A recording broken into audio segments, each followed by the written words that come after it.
কাঁঠালের দানা দিয়ে মাছ দিয়ে ঝোল করব। কাঁঠালের আটিটা প্রথম সাদা ছালটা ফেলে দিচ্ছি, জল দিয়ে এবার আটিটা এর মধ্যে দিয়ে দিচ্ছি,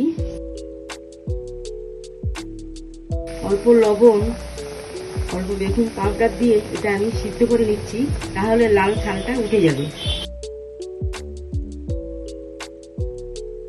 এবারে লাল অংশটা তাড়াতাড়ি উঠে যাবে। লাল অংশটা দেখুন সহজেই উঠে যাচ্ছে, হাত দিলেই উঠে যাচ্ছে। লাল ছালটা ছাড়িয়ে এবার দেখুন সাদা লাগছে। সিলভার কাপ মাছ নুন হলুদ মাখিয়ে মাছটা আমি এবার ভেজে নেব।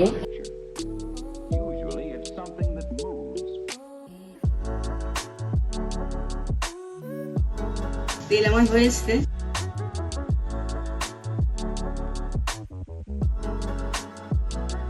গোলমরিচ আর গোটা জিরে, সাদা সর্ষে 1 চামচ, 3টে শুকনো লঙ্কা আর একটু পেঁয়াজ কুচানো একসঙ্গে আমি পেস্ট করে নিচ্ছি। এবার 5 ফোড়ন দিচ্ছি, এবার বেটে নেওয়া মশলাটা দিয়ে দিচ্ছি, এবার হলুদ গুঁড়ো, এবার কাঁঠালের আটিটা দিয়ে দিচ্ছি। এটা আমার কষানো হয়ে গেছে, এবার আমি জল দিয়ে দিচ্ছি।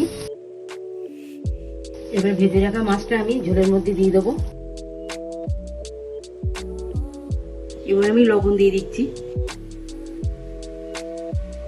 খুব হালকা পাতলা ঝোল। আমার রান্না যদি আপনাদের ভালো লাগে লাইক করুন, শেয়ার করুন এবং সাবস্ক্রাইব করুন।